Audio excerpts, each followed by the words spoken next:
I have been loving this bread box. The nicest thing about it is it literally comes already assembled. You don't have to worry about putting anything together. It's just unboxed, ready to go for you.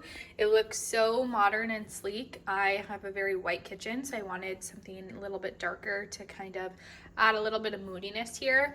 And it's just so practical. So it has a magnetic closer right here so that it shuts nice and tight and your stuff is going to be kept fresh, which is really convenient. And obviously you don't want your bread or whatever you're storing in here to go bad.